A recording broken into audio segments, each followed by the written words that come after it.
Hello at welcome sa pangalawang video ng kursong ito. Ngayong alam mo na ang overview ng travel agency business, oras na para alamin kung paano ito gumagana at ano ang role ng isang travel agent sa industriya. Sa video na ito, pag-uusapan natin kung ano talaga ang ginagawa ng isang travel agent, anong klase ng travel services ang maaari mong i-offer at paano mo mahahanap ang tamang niche para sa negosyo mo. Ang pag-unawa sa mga aspetong ito ay makakatulong sa iyo na magkaroon ng mas malinaw na direksyon sa pagpapatakbo ng iyong travel agency. Ang travel agent ay isang intermediary sa pagitan ng travelers at travel suppliers tulad ng airlines, hotels, at tour operators. Ang trabaho mo ay gawing madali ang pag-book at pagplano ng biyahe para sa mga kliyente mo. Sa halip na sila mismo ang maghanap ng best deals at mag-ayos ng itinerary, ikaw ang gagawa nito para sa kanila. Kasama rin sa trabaho mo ang pagbibigay ng travel advice, pag-aasikaso ng visa assistance, pag-aalok ng travel insurance, at paghawak ng rebookings o cancellations. Hindi lang ito tungkol sa pagbebenta ng flights at hotels, ito rin ay tungkol sa paghahanap ng best deals at paggawa ng personalized travel plans na akma sa kanilang budget at preferences. Bilang travel agent, maaari kang magbenta ng iba't ibang klase ng travel products at services. Kasama dito ang flight tickets, hotel accommodations, tour packages, cruise bookings, car rentals, visa assistance, at travel insurance. Depende sa business model mo, maaari kang maging general travel agent na nag-aalok ng lahat ng klase ng travel services or mag-focus sa isang niche para mas madali kang makilala sa market. Kapag alam mo ang market na gusto mong i-target, mas magiging madali ang marketing at branding mo.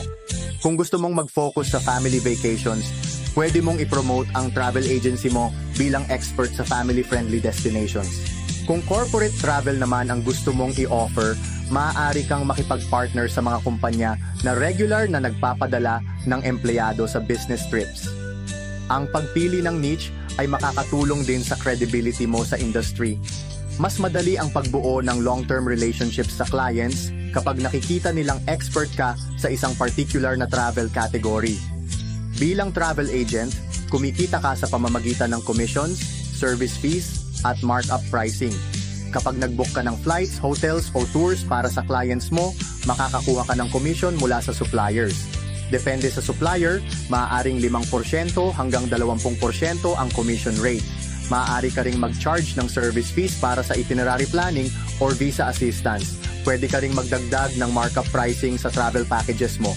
Bagamat exciting at rewarding ang travel industry, may mga challenges din dito. Mataas ang competition kaya kailangan mong magkaroon ng unique selling point upang lumabas sa market.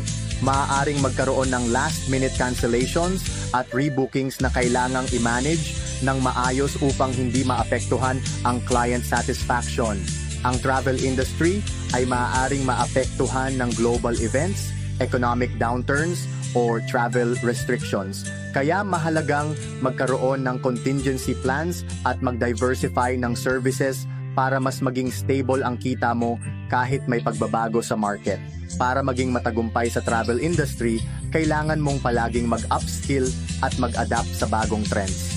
Maging updated sa travel news at airline promos para laging may magandang offer sa clients mo. Sumali sa travel associations upang magkaroon ng exclusive supplier deals at networking opportunities. Mag-invest sa digital marketing upang palakasin ang online presence mo at mas marami kang maabot na potential clients. Ngayong alam mo na kung paano gumagana ang travel agency business, oras na para pag-usapan ang legal requirements at paano gawing official ang iyong negosyo. Sa susunod na video, tatalakayin natin ang step-by-step process kung paano i-register ang travel agency mo at kung ano ang mga permits na kailangan mo upang makapag-operate ng legal. Habang pinapanood mo ang buong course, isulat ang mga tanong o insights na naiisip mo upang mas madaling ma-apply ang mga natututunan mo. Siguraduhin ding panoorin ang buong series upang magkaroon ka ng kumpletong kaalaman kung paano palaguin ang travel agency mo mula simula hanggang expansion. Maraming salamat at magkita tayo sa susunod na video.